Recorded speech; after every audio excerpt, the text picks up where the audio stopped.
What's up, guys, and welcome back to the KeyZ Method. I'm Kris Keys, and I'm joined today with a very special guest to continue our series of 14 Keys of Thinking Like a Pro. He's been in the music industry for 20 plus years. He's a bass player. He's a drummer. He plays several instruments. He's a Grammy Award winning engineer. I mean, he got his own business, his real estate guru in the making. I mean, this guy does it all, and I'm ready to dive in and really just pick his brain and really just learn so much from him. Thank you so much for taking the time to join the KeyZ Method, Manuel Sandoval. Thank you. Hey, man, how's it going? Man, I'm going. Blessed to be here. Thank you for inviting me, Kris. I really enjoy it, man. I'm super pumped about this. It's actually one of the first times I've ever gotten interviewed, man. So I'm honored, man, to be with you, brother. Hey, man, right here, the first time on the KeyZ Method, man. I'm excited we can be the first to give you your flowers, man, because you've been able to really do like so much. I mean, just obviously a winning a Grammy in the music industry. I mean, that's kind of like the top of the mantle for a lot of people. But to me, you know what I'm saying, I want to pick your brain ass because you've also basically won a Grammy on the business side of things as well, you know, from becoming a studio owner and, you know, having your own business and, you know, the things you do in real estate. So let's just start from the very beginning, from the jump, you know, like, all right. I know you personally, so I know that you grew up and played the bass in your dad's band. Tell me about that story, because is that pretty much where you got introduced to music? So basically, I mean, from a young age, you know, my dad, he's been playing music since the late 60s, early 70s. And so he always had that he wanted to do his music thing, and for me, I just wanted to go with them every time they had a gig. I just wanted to go with them as a kid, man. And what's funny about it is my older brother Martin, he didn't want to go, and he would cry because he didn't want to go, and I would cry because they wouldn't take me because I was too little, man. And so like, you know, it was really an amazing deal to see my dad perform, and then you know, I started off playing the cowbell and the weedle, and when they'd play their cumbias and stuff, and so like that's how I got my start, man. I mean, I was probably 7 or 8 years old, and just loved music, man, 100%, and still do, man. At this day and age, I'm still at it, man, and I love it, and it's always been something that's always been a passion for me, man. So what did your band? I mean, did your dad have the band already together, or was he like, I'm gonna put a family band together?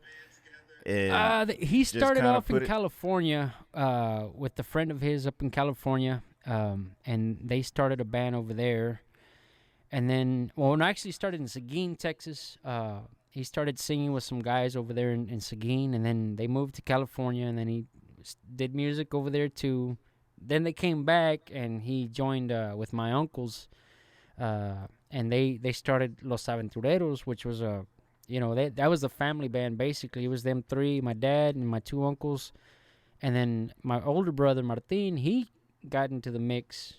Kind of by force, like I said. I mean, he wanted to do sports and all that, but my dad kind of made him get into it. It's like, hey, I need a bass player, man. I need you to jump, come on board. And so, but now he's the same as me. He loves music as much as I do, and so, but me at a young age, I started to kind of creep in and start doing stuff and just playing percussion instruments, and then I picked up the bass, picked up the drum, started playing the drums with them, and just wherever they needed me, man, I was there.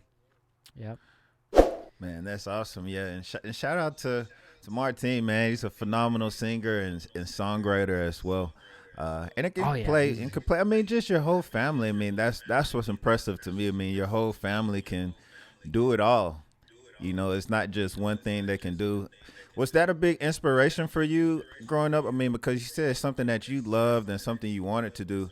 Did that inspire you to kind of like pursue music more? Because, I mean, y'all was already kind of touring and playing around different cities too at a very young age. So you was getting exposed to, you know, the world per Absolutely. se at a very young age. How did that inspire you mentally?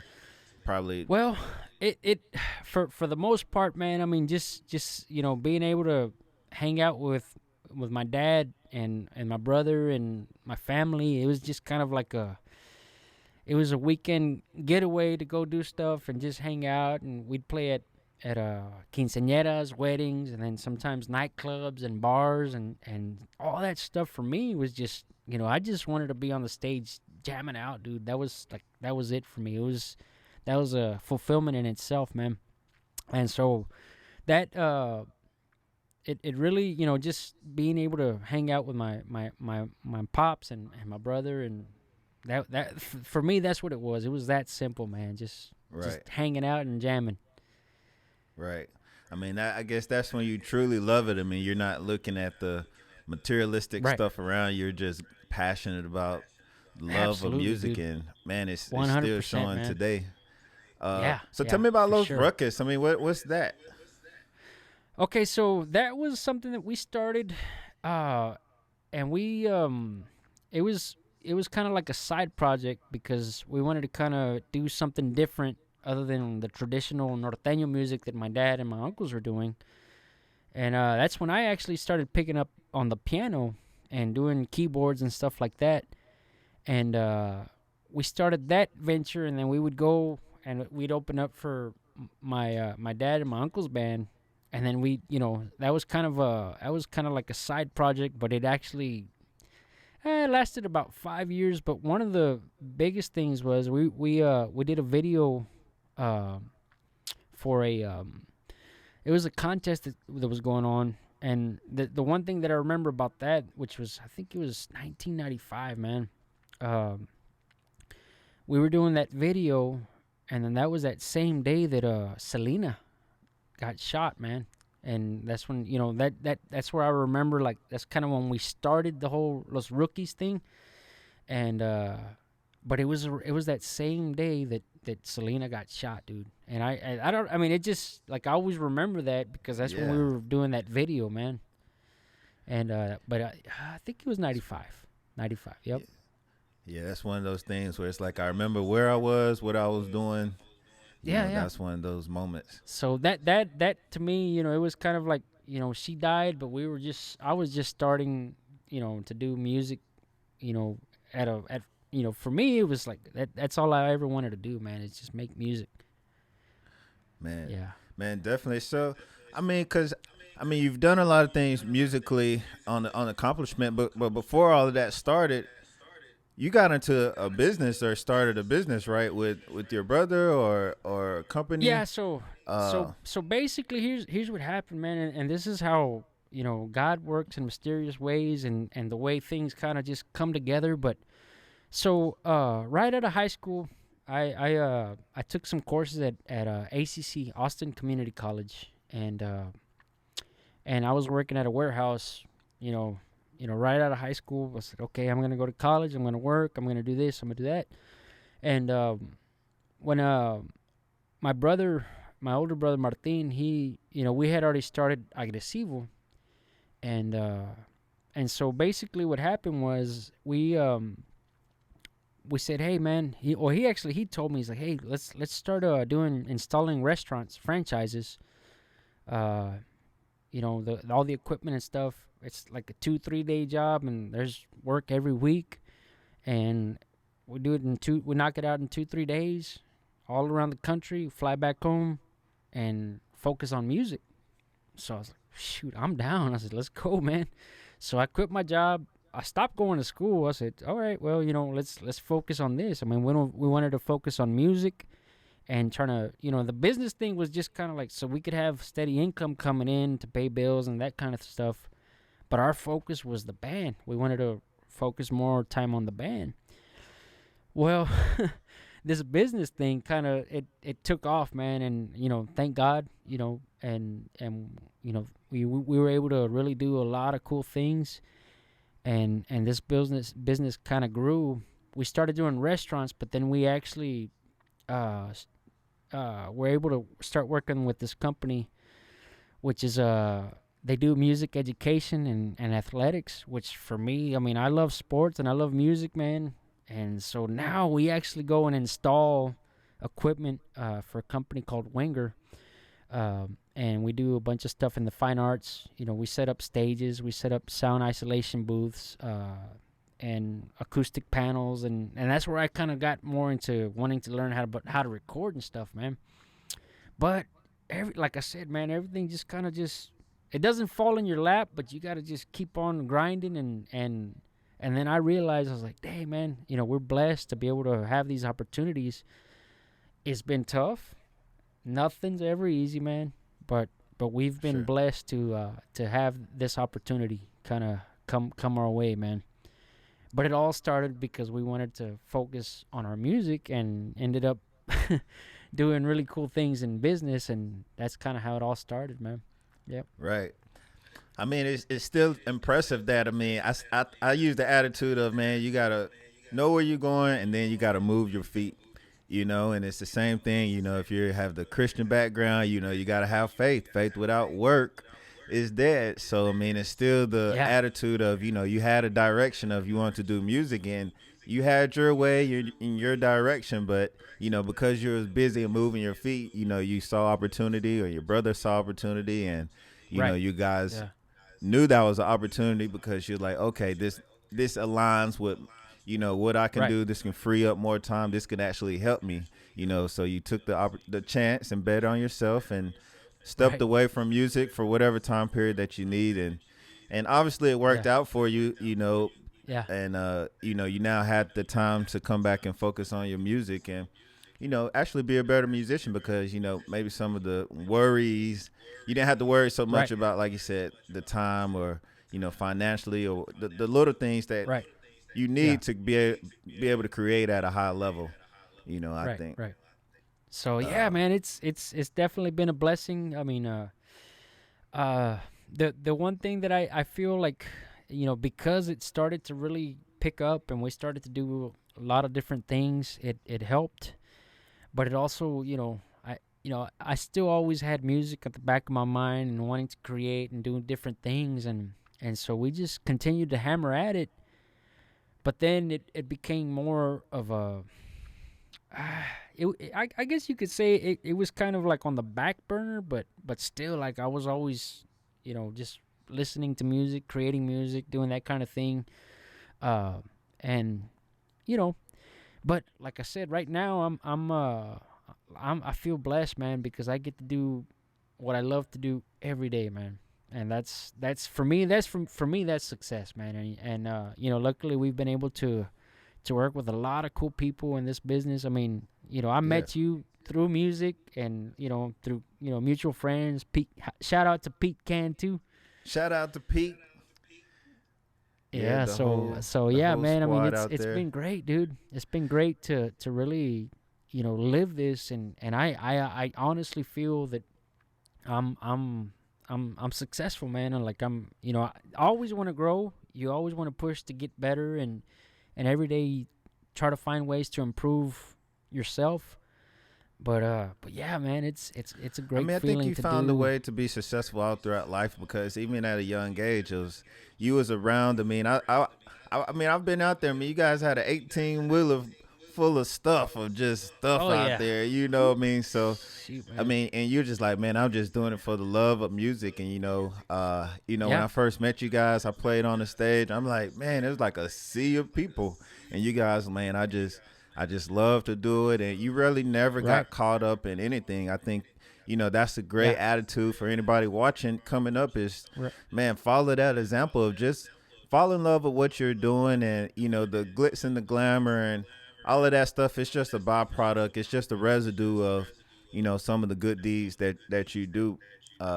You got to love the process, man. I mean, I know that there's a lot of up and coming artists that they want to be somewhere, like they want to be on a stage where there's thousands and thousands of people, but yet a lot of people don't realize that there's a lot of work that needs to go into doing things and working, grinding daily so that you can. I mean, it was perfect example, like Oprah Winfrey. She's an amazing person. She's done a lot of things, and there's a lot of stuff that goes into what she does. Because I heard about it on a podcast somewhere. But she goes through. She has to get up at 4:00 in the morning. Got to go to makeup. Got to go do this. Got to go do that. And there's a lot of stuff involved. But for those, that 1 hour that she's able to, do her show, that's where everything else is work. But that's the part where she's like, everything that I had to do all day just to be able to have this hour, it's everything. Right. And that's what happens here with music. I mean, there's a lot of times where I've been approached like, hey, man, can you teach me how to play the bass? Okay, yeah. And then, like, we'll learn the scales. And then, like, oh, no, my fingers hurt. And then they just like, oh, no, I want to be able to get there. But there's a lot of work that needs to happen to get there. And that's what some people, they just don't want to put in the work, man. And that's 10,000 hours doesn't come overnight, Oh, no. Oh, man. For sure. So tell me about the studio that you guys built. I mean, I think it was around 2008 or around that time, or maybe before then. You guys started building your own studio, Agresivo Sound Lab. Yeah. All right. So there's a story behind that too, man. It's a lot of times, my brother, he's a very passionate guy, and so we had a bad experience at a studio in Houston, Texas, man. We were recording with a label, and they picked the studio. I said, well, this place is good and this and that. But there was this dude, the engineer was a piece of shit, man. He was very, very arrogant and real negative, and he'd be pushing down the talkback mic and he's like, like, hey man, can we do this track? Let's do this take again. And he'd push the talkback mic and just be like, oh man, like, I was like, and so my brother, he like got pissed. He walked out of the booth and said, hey man, we don't want this motherfucker here. Bring us another engineer. But it was because, when you go into a studio, you want to have everybody kind of, you want to have positive vibes, man, because you're trying to create something, that causes emotion, that, creates something very emotional. Like that's the key here, man. I mean, music is all about emotion and making people want to dance, or they, get happy, get sad, but you want it to cause some, to cause emotion. And this guy was just totally just like dream killer, man. It was a bad experience. And so after that, my brother's like, hey man, let's just build our own studio so we don't have to go through that shit again. And I was like, okay, let's go, man. Let's do it. And so we did it. At first, we were thinking about just a practice studio, just to jam out and that kind of thing, so we could practice with our guys and stuff like that. But then we're like, hey, well, it's actually affordable now to buy recording equipment, and we'll do our own recordings, we'll do our own mixes and all this other stuff, and just build on it, man. And so we seeked out help, and luckily we came across that now he's a dear friend of ours, and he's a great guy.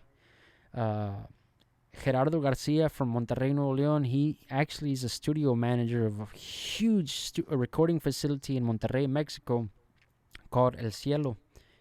Beautiful, man. Like, they've done orchestra recordings and that kind of stuff, but this guy knows gear like nothing, man. And he's actually met Rupert Neve and all those cats. Like, he's an audio guy, dude. Like, he just knows his shit, and he came in, and like, he knows his stuff, man, like big time. And he's also been a huge mentor of mine. Just being able to talk to somebody that knows and has passion for audio, man, and gear and stuff, and so that's also been a blessing to know people. But yeah, he helped us. He set up the studio. He kind of gave us some pointers and that kind of thing, and we were able to set up a pretty nice studio, man. for sure. And so y'all been able to have several bands come through there, including myself. Thank you for allowing me to come through there a couple times and be on some projects, brother. and even some projects now. I'm like some of the older projects. You're starting to release now, and guys, you definitely check some of those out on iTunes and all those platforms. I'll leave some links to some stuff below. Yeah, it was a great couple. We have 3 songs from Last Note Productions. Great songwriters, great musicians. Chloe, she's an amazing singer. And we did that. It's been about a decade, no? It's about 10 years, man, that we recorded that. If not already, it's pushing a decade for sure. Yeah, and it's just good music. It's still. Yeah. Timeless music still sounds new to those who hasn't heard it. Old to us, but new to them, as I say. Oh yeah. Shout out to the Krim brothers, man. Those guys can write some songs, man. Yeah, definitely. They can write some songs. So started from there, and you've also had guys from all the way to Mexico and all over just come. Los Amos and was it Mi Primavera and those Conjunto Primavera, yeah. So yeah, I might be saying it, but shout out to my guy Rolando out there. But Perez. But so tell me how. All right, I'm just going through the process of you was growing up in school.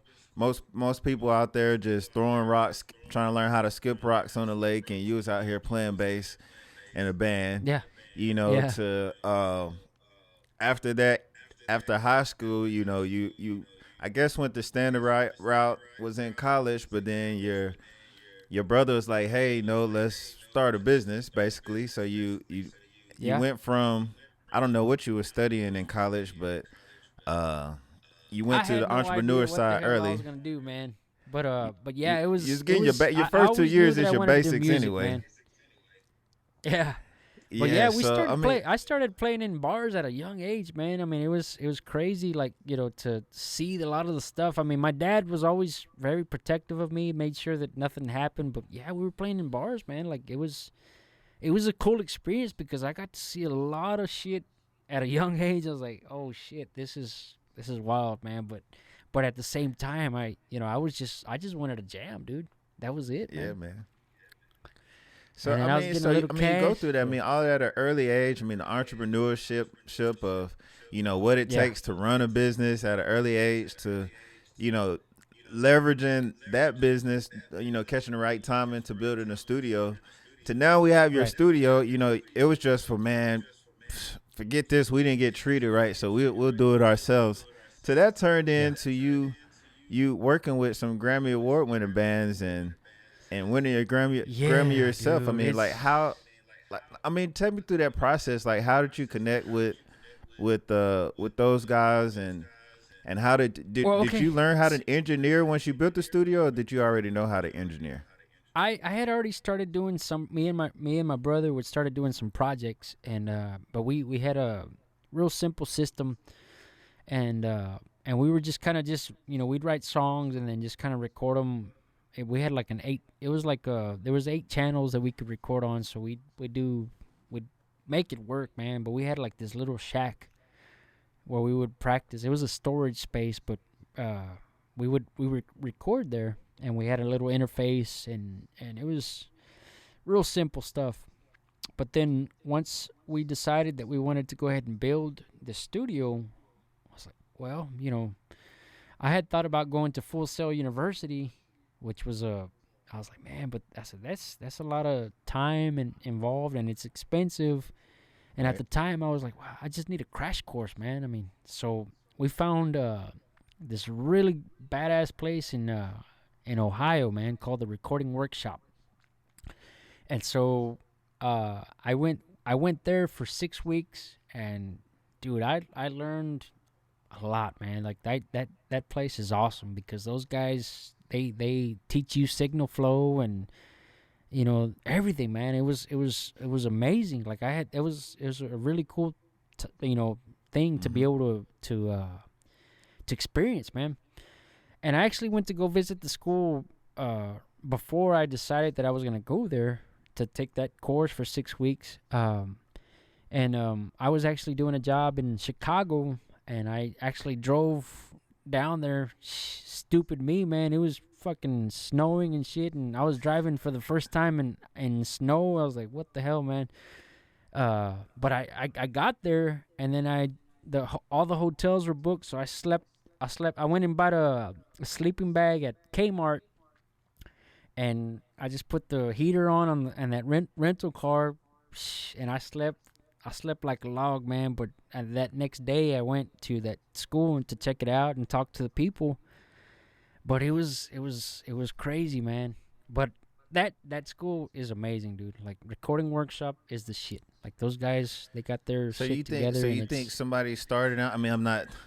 All results may vary. Let's put that disclaimer out there. But I mean, obviously, people do go to Full Sail, and shout out to several of the people I know to go to the recording, schools and learn that route. But for you, going through a crash course, I think you think that worked best for you to get the overload. Well, so basically, like, anybody that wants to record, I mean, nowadays, yeah, it's better to go to. I mean, a lot of people choose a lot of different things for a lot of different reasons.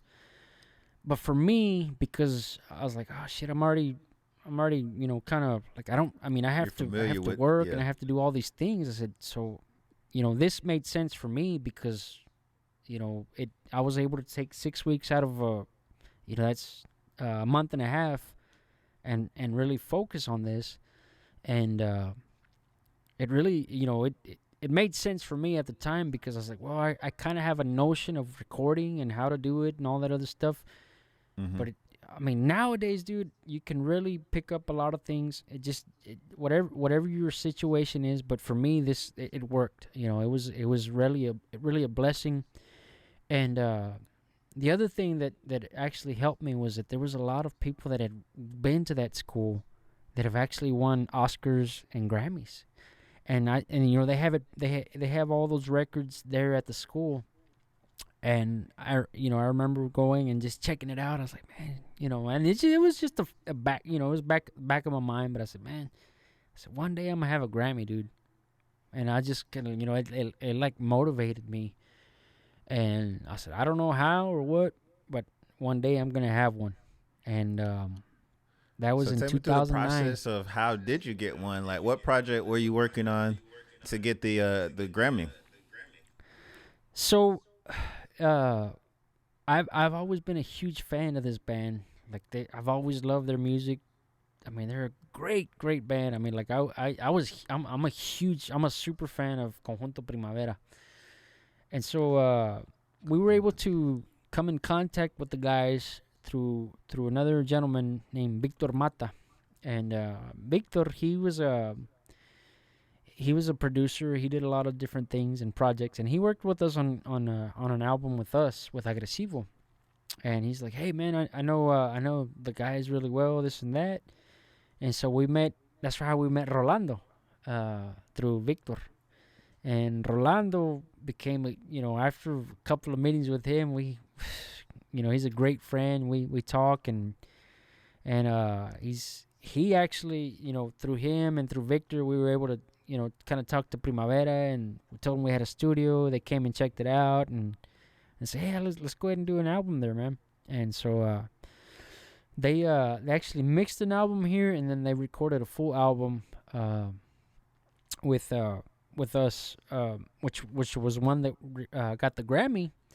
And on that actual album, I was, I was the assistant engineer. I tracked a couple of things, and I, setting up mics and taking these guys to go, get pizza, or hey, I need to go Home Depot. I was doing all kinds of different things for the guys, because, like I said, man, I was just like whatever.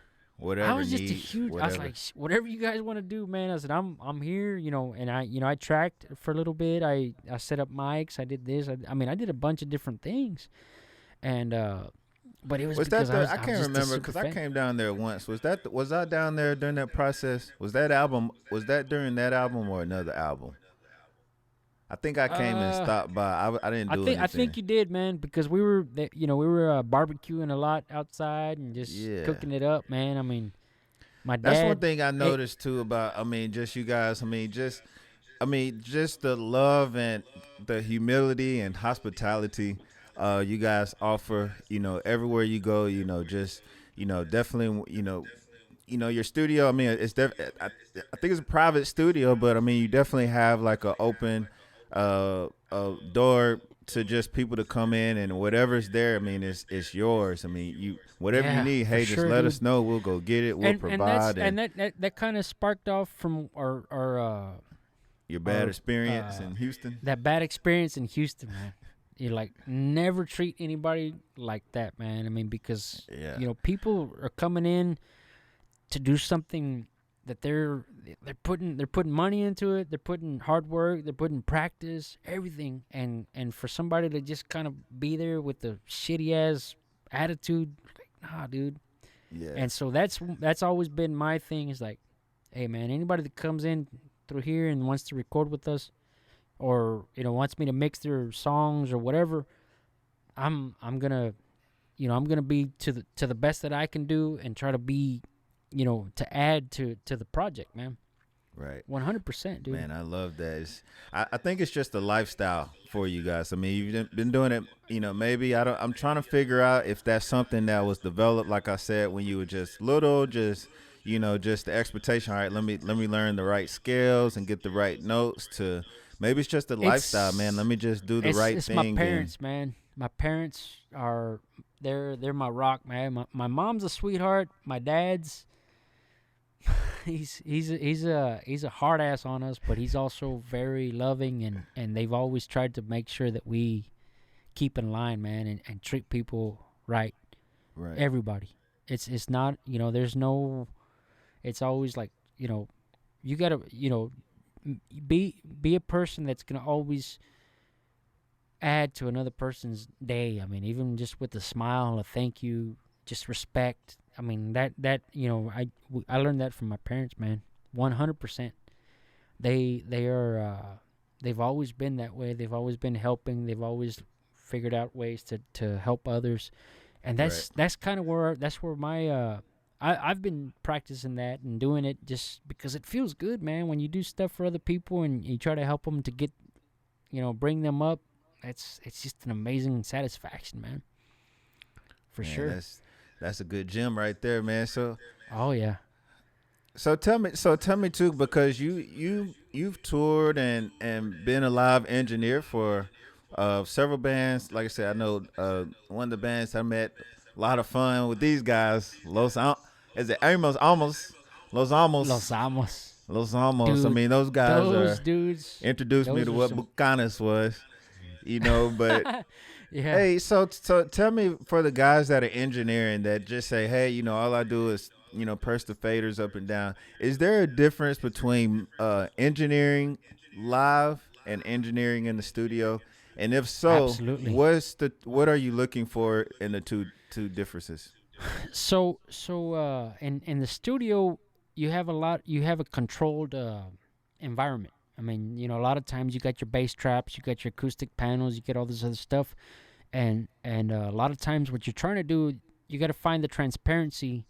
Is it what's coming out of your monitors or your headphones or whatever you're using to mix? You want it to sound the same on each, whether you're on a car radio or on a big ass sound system or somebody's AirPods or whatever.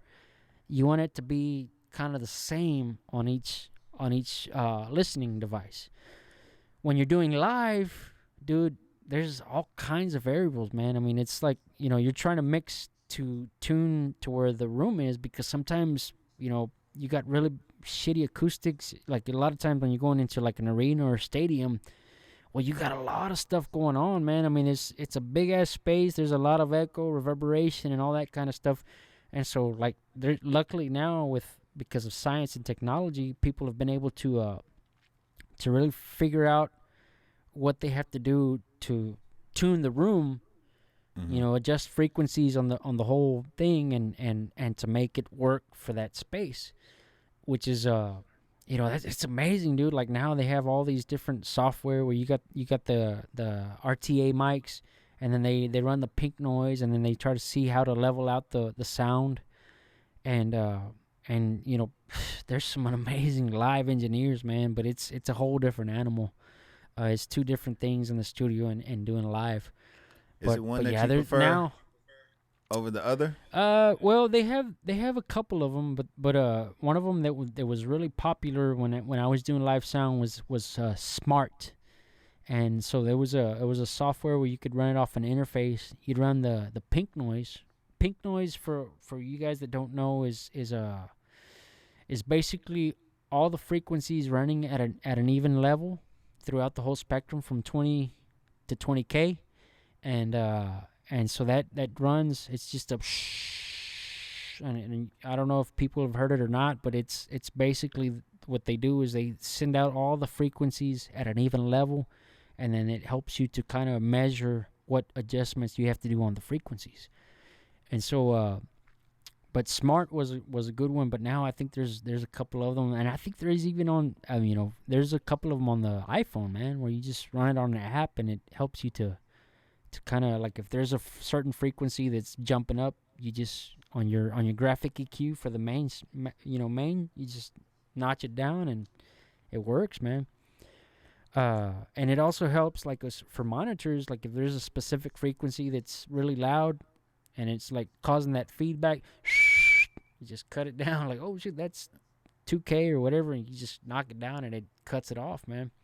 Yeah. So nowadays before you had to really kind of have a tuned ear and figure shit out differently, but now there's tools to help you to be a badass engineer, man. Either monitor engineer or front of house, man. Yeah, man. And then in the studio, well, like I said, the goal is to try to come up with a mix that's transparent on all different devices, earphones, speakers, iPods, cell phones. What's your go-to plug-in? What's your if you can share the sauce with the guys? What's like maybe your go-to plug-in or analog gear? So I love API, the 512 preamp, but man, it's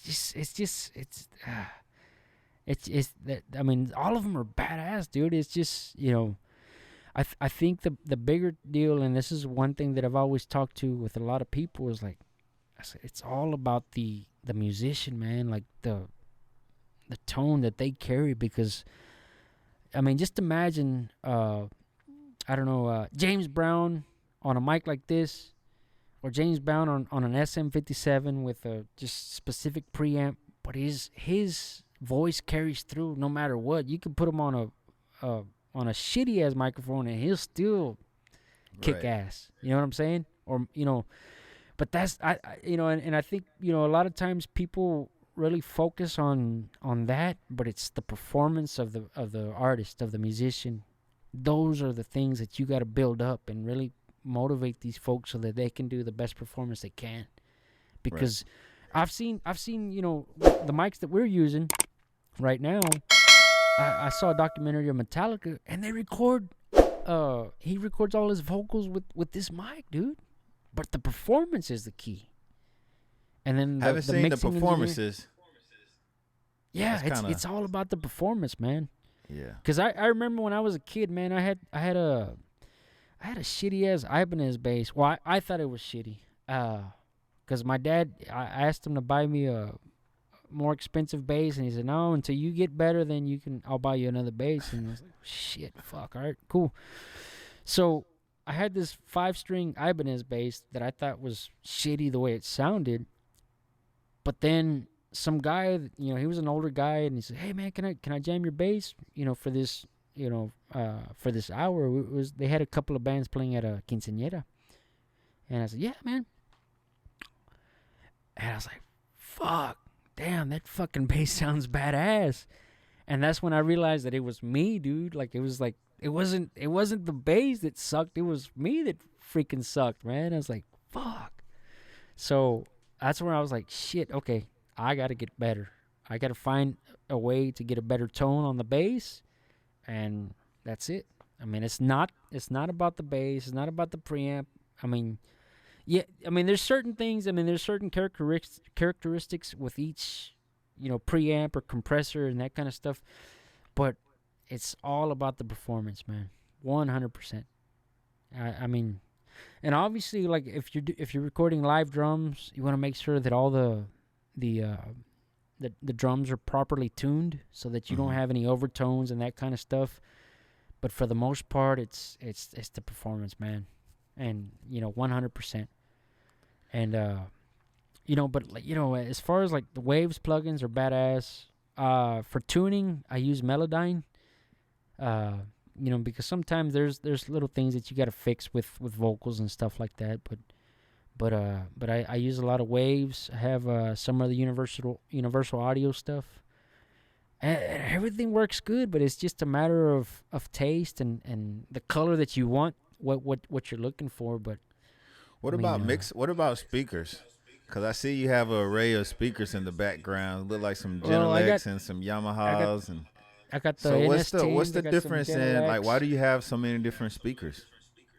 Kind of back to what we were talking about as far as making sure that you have your mix kind of sounds the same on each pair of speakers. And so, like, I use the Genelecs. I have a sub. I got the NS10s, which those are hard to come by now, man. But they're badass set of speakers.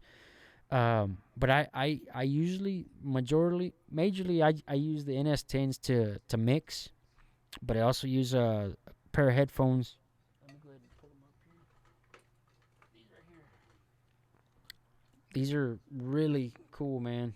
And my wife, she about had a heart attack when she figured out how much I paid for them. But they're the Audis LCD-X. But these are really Which ones cool, again? Man. Say it again. The Audis, I don't know if I'm saying it right, but it's Audis or Audizi. Yeah. LCD-X. All right, guys, there These you right go. Here. I'll put a link in the description she about below. had a heart attack when I when I told her how much I paid for them. She's like, "Are you a stupid motherfucker?" I was like, "Nope." I was like, "Oh, shit." I mean, anyways, yeah, but yeah, it's part of what we do as musicians and recording people, man. And it never stops because we're always gonna be like, okay, yeah. Well, this is all I need. Yeah. This is the last headphones, and this is it. Hell yeah, and yeah. This is the last EQ I need. API. Be like, all right, I'm just gonna go to the Lunchbox series now. And yeah, I have an addiction with all this shit, man. It's crazy, but what I love about it that you have it, but it seems like through every phase of your life or every stage of music, you kind of just enjoy, like you said, enjoy the process and enjoy mastering where you are in the season that you are. And right. Man, if you didn't take nothing else from this whole episode, man, I think that's probably the best key that I can pick out is just enjoy the process and master where you are. You know what I'm saying? Master. Yeah. If you only have headphones, master the tone of those headphones. If you only have one mic, master that, because I see so many guys, they just spend tons and tons of money and get tons of plugins, and they don't they have every plug-in, and I'm guilty, guys. I was the same way. It's like you have everything. You have every sound, but it's like you don't know how to use one of them. Somebody comes up and say, hey, can I get this sound? You be like, which EQ do I use? I don't even know. It's because you never took time to really master one. You just tried to take the easy ride out and auto-tune your career. And, man, this is the music industry. And there's guys like myself and Manuel, and we really put the time and the work in, and it's going to show over time. And the thing is too is that there's seek out help from other people that are that if you like their sound. So here's kind of one thing that I did last year or at the beginning of this year. I sought out. I'm a huge fan of his work. Shout out to Abelardo Rivera. That dude has 6 Grammys, I think, and then right now he has about 3 nominations coming up. So I sought him out and I talked to him. I said, hey man, I said I need your help, man. I said I want to get better, but I want you to give me a master class. So he said, yeah, absolutely, I'll come down. So he was with me at our studio in Elgin. Well, now I'm up here in North Texas, but I sought him out, and he taught me everything that he knew, and his process, and that dude's freaking amazing, man. And you know, he also had some hardships at the beginning when he started, but he just kept on at it, man. He's been plugging away for 35 plus years, man. Like, this guy's a total badass, and he's a sweetheart of a man. He's a great guy, and I just, I mean, I'm grateful to have been able to know him, and Man, and like to be able networking for him to teach me his process, man. And it actually it brought my level up, man. Like, there was a lot of things where I was thinking, oh yeah, you know, on this track, you know, the vocal track, you got about 10 plugins and that kind of shit. And he said, no, dude. And basically he told me, he said, follow the KeyZ method. And I was like, keep it simple, stupid. And so I was like, shit, all right, cool, man. But it was eye opening, man. You know, that because a lot of times you want to kind of over complicate things, and a lot of times it's not necessary, man. Yeah, it's not necessary at all to do that type of shit. And I was like, damn, man. And we all go through that. I mean, we all go through, you know, not knowing what to do, and then we go through, oh, this is what this does. Then we put, it's like cooking.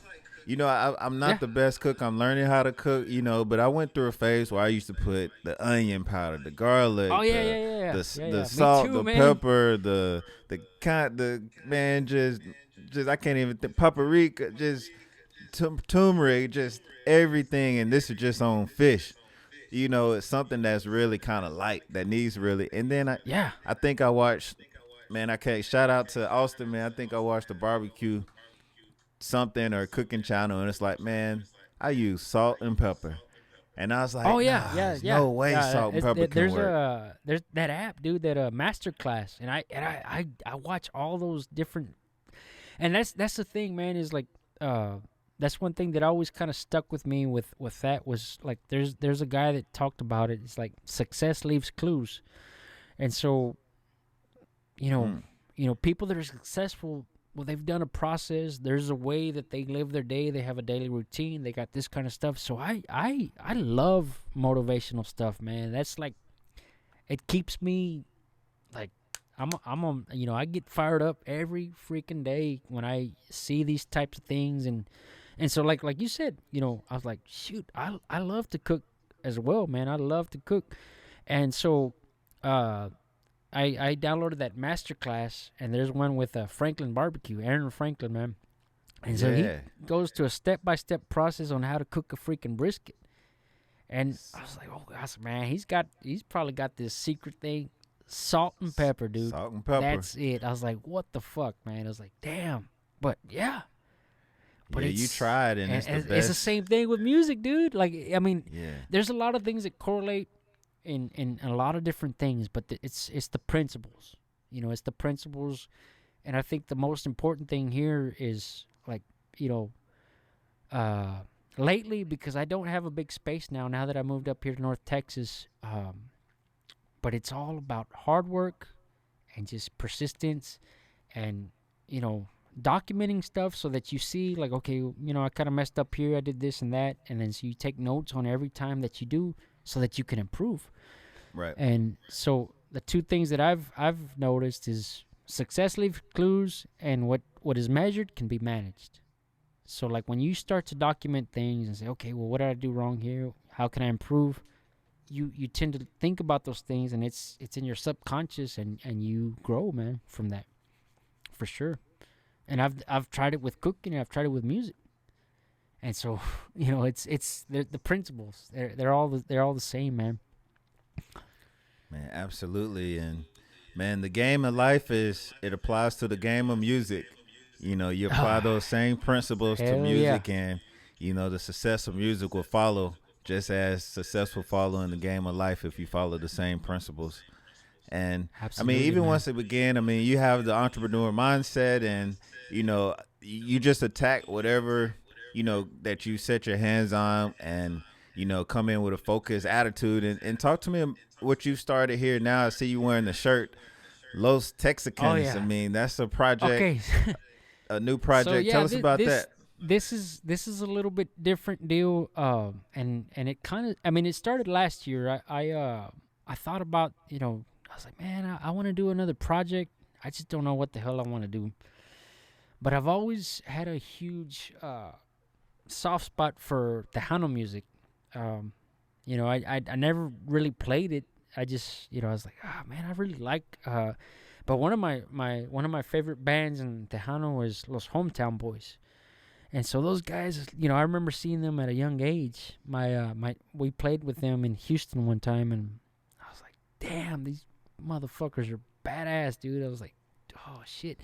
And so ever since then, I started to listen to a lot of that. I would listen to a lot of songs that they had going on and stuff, and I was like, dang, these guys are fucking amazing. And so I thought, I was like, man, you know what? I'm gonna do this. And I told my brother, and he was kind of skeptical about the whole thing. I said, fuck it, I'm gonna do it anyways, man. Let's go. And so we did a couple of songs. And I just, at the beginning of this year, we actually released our first singles and stuff like that. But the whole thing with this, I want to collaborate with a lot of different people. It's more of a collaboration project with, and we have a song coming up with you that you did the keys on, and that song's freaking badass too. The way you tracked it, dude, it's fucking amazing.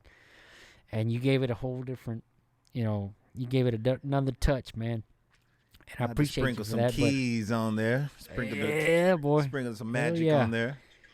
Yeah. So like that for me is it's and and I guess what kind of sparked this whole thing was I took a class at ACC in music publishing, and my professor, man, amazing. I mean, she just really got me lit up, dude. And I said, man, I got to do this. I got to do this. And so, talking to her and learning everything that I learned in that class, it just got me fired up, man. And so I said, you know what? I'm gonna do this. We're gonna do this thing, and we're gonna make it work. And right now, that's like my my goal is to, hopefully have a hit, man, soon. And we're pushing it, and we're going all in, man. But luckily, over the years, I've been able to meet a lot of great people, including yourself, man. I mean, you're an amazing musician, Kris, and I appreciate you being in my life, man. Like you're a bad dude, man. I mean, you have so much talent, and I'm grateful to know a lot of people like yourself, and this project. That's what it's about. It's all about collaboration. And I think that what also has really sparked interest with a lot of different people that I've included in this thing is that I want it to truly be a collaboration, even on the monetizing side of it, everything. If this, each song that we're doing, if we make $1, everybody gets a percentage of that dollar. And I think that also motivates, the guys that I'm working with, and because it is, man, it's a motivator. They're like, hey, if this thing hits, we can all do something cool, man. But if it doesn't, we're having fun doing it, man. And so that's kind of the approach that I'm taking. And I honestly think that this thing can really take off. And I have all the faith in the world with it, but also because I know that when you include everybody in the project, and on all aspects of it, the business side and the creative side, and not necessarily like, oh no, it has to be this way or whatever. No, hey man, you do what you feel, and let's go with it. Let's kind of put this shit together and see what comes up, man. And I think it's different because not everybody kind of, I mean, there's a lot of times where there's only one person that has a say-so on how to produce a song or how they want the song to sound.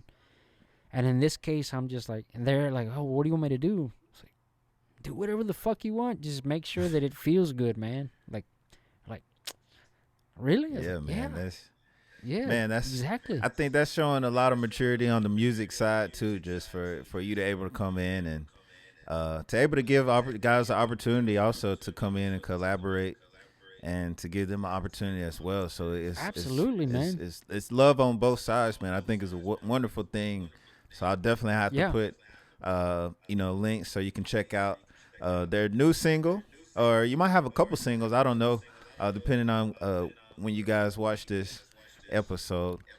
My goal is to release. Man, I'm trying to get at least 30 songs by the end of 2020, man. But I'm really pushing for that. And hopefully by next year. Work. Oh yeah. But I really hope to also submit, an album for the Latin Grammys, man. My goal too is I want to get Grammy number 2, man. Man, speaking of that, I forgot to even mention, man, you definitely have your hands tied into a lot. I don't know if you still are, but I know you served or was representing on the Grammy board for a term, or are you still involved with that? Or tell me a little bit about that experience real quickly.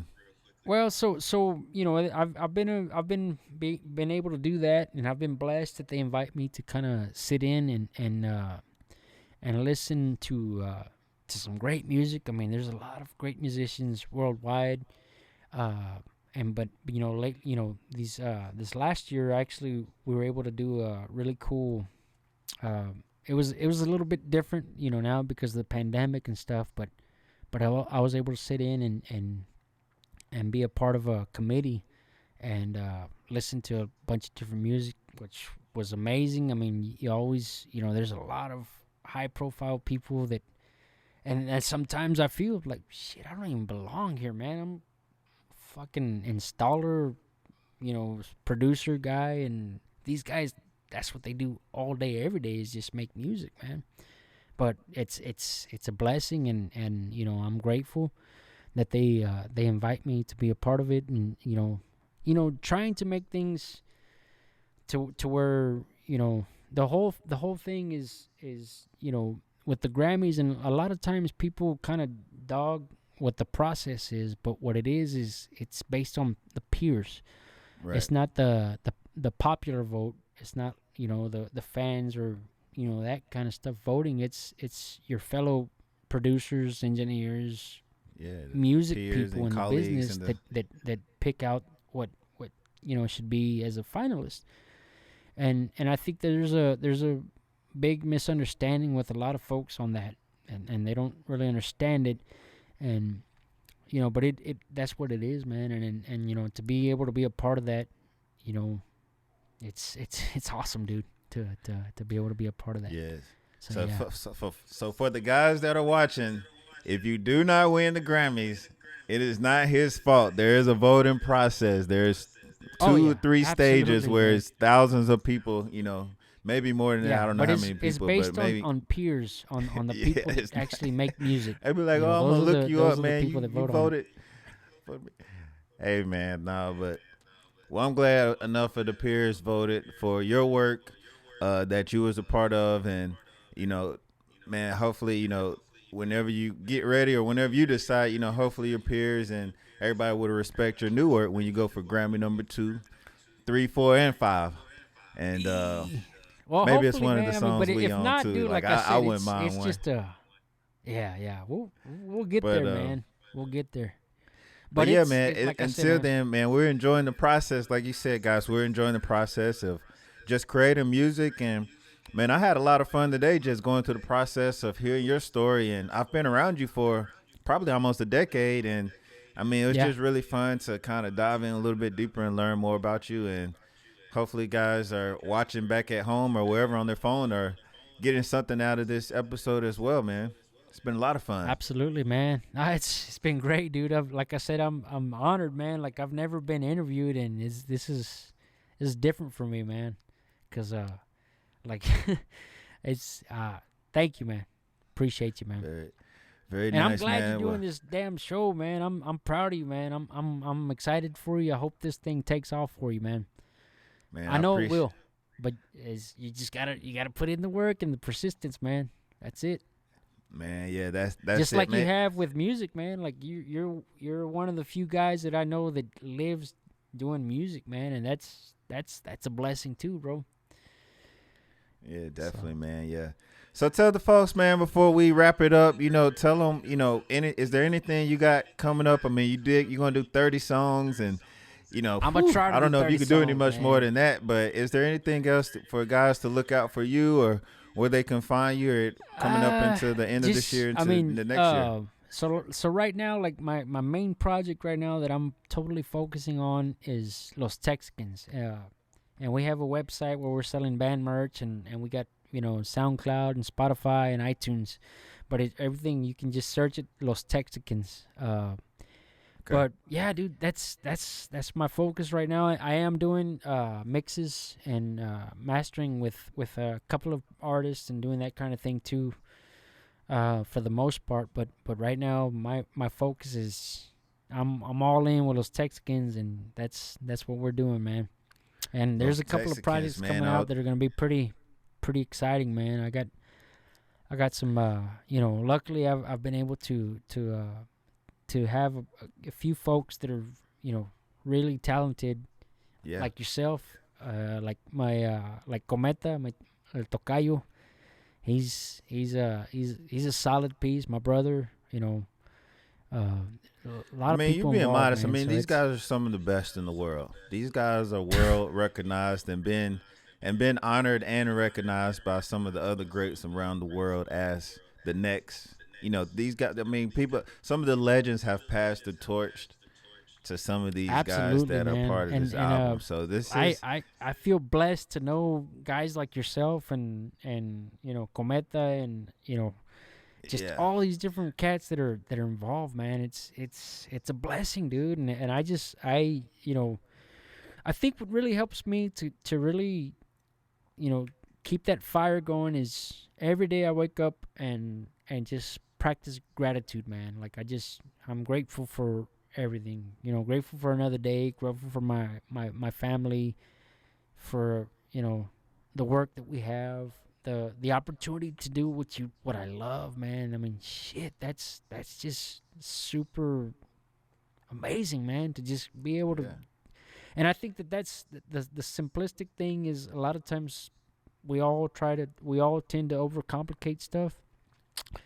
Get back But to the salt and pepper. absolutely, man, it's that I think just having gratitude every day and being grateful for the things that you do have kind of you don't have when you practice gratitude, you don't have time for bad attitude. I mean, Right. that's just because you're focused on like, dang, I'm alive, man. I'm here. I'm able to do something, and that to me is huge, man. Like that's been a game changer for me. And like I said, I've always I always listen to motivational stuff, personal development, that kind of thing that really helps me out to keep me grounded and going and doing things. That's You'll that text to me me is something what on a helps me, man. Tuesday and be like, "What is this?" And it'll just get me Yeah. jumping out of bed. I'll be like, "Oh, I'm hyped today. Thank you for Yeah, that little dude. Hell video, yeah. man." I actually And still watch it, that's man. what The I'm one you saying, sent me man. the I other mean, day, I actually sent it out to a couple more of my absolutely, friends.